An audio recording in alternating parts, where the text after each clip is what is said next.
In this lesson, we're going to be importing our logos to After Effects as compositions.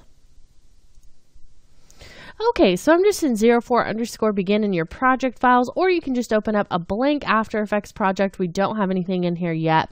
And I'm just going to come over and double click in my project panel. And I'm in your reference files folder in your project files. So I'm going to go ahead and bring in all 4 of these pieces. Now, these 3 are logos, and this one is a supplement to one of our logos. So we can just bring all of those in. And I want to bring them in as compositions, retain their layer sizes, because I've got a lot of different pieces that we set up in Illustrator to be able to use those layers here in After Effects. So bringing them in as a composition, we'll be able to access each of those layers set up in Illustrator here in After Effects. So go ahead and say import. And you can see how when they're brought in as a composition with a corresponding folder that contains those individual layers. So we've also got the comp itself, which I can open up.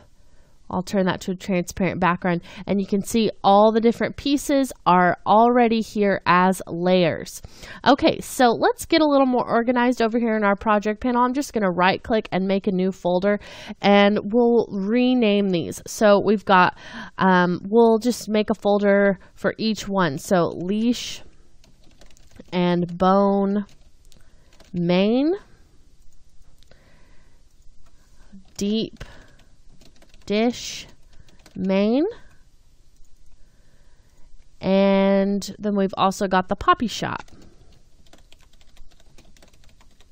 main.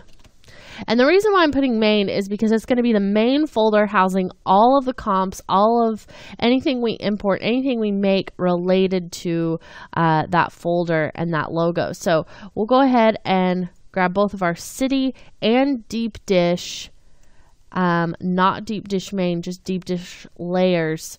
Deep dish main is what all of these are going to go in. So the city and the deep dish go together. So that's why I want to get them a little more organized. So I'll just grab those and drag them into the deep dish main folder.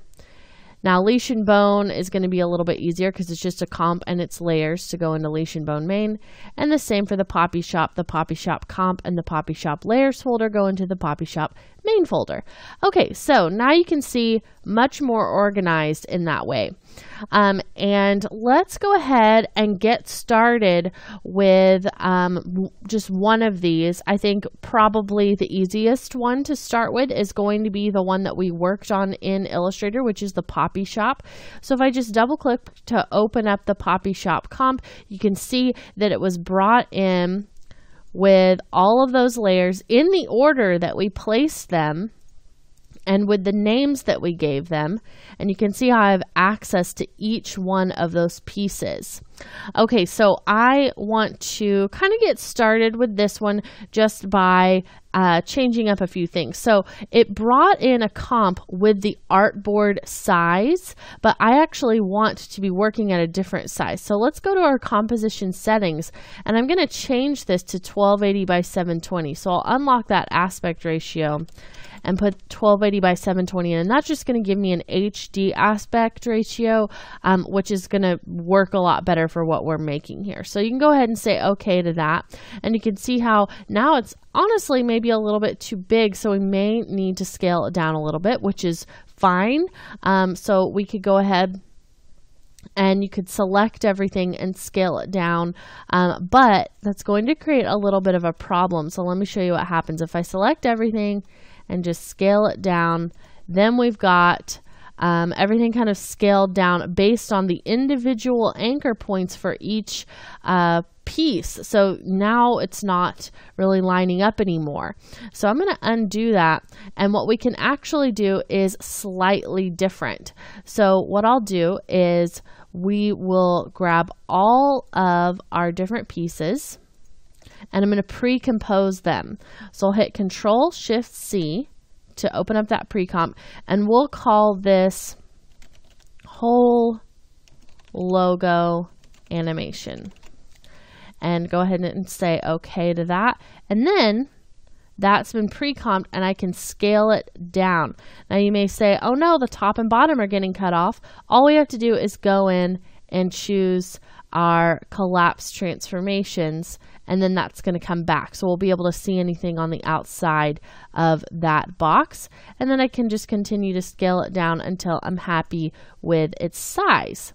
Okay, so I like the way that that looks. Let's go ahead and drop in a white background for this. So I'll just go to Layer, New, Solid. We'll create a white background.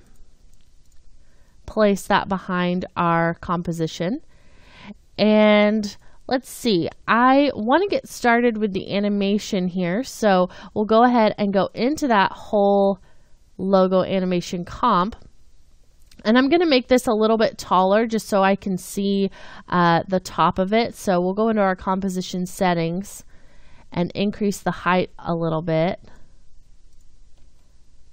Okay, so now we can see all of that. But if we come back out here, you can see that still looks good. It's still inside of the bounds of our size that we're going to actually want to render. Okay, so now we're ready to start animating. And what I want to do is I want to just kind of ignore this Poppy Shop text for a moment. I want to focus on the flower. So what I'll do is just come in here and I'm going to turn off all of those text layers. And I'll actually lock them as well as the dark green background. Okay, so now I'm just focusing on the flowers. And what I want to do is select all of those pieces, just like that. I'm just shift selecting them. And I want to move them into the center of the circle. Okay, so to do that, I can figure out where the center is really easily by coming over here and turning on my title action safe. And then if I zoom in, I can see this little crosshair right there. And then I can just select and hold shift to pull it straight down. It's going to stay in the center up and down. And then I can just kind of use my judgment to figure out where in relation to that crosshair that this little mark of the logo should go. Now the reason why I moved it down is because I want this animation to start in the very center of the dark green circle, and then later the text is going to come up and kind of bump this and bump it back into place. But we want to focus first on just getting the animation for the flower to look good. Okay, so everything's in place. We've gotten everything ready. Let's go ahead and move into our next lesson where we're going to actually start animating using the puppet tool on the leaves of this flower.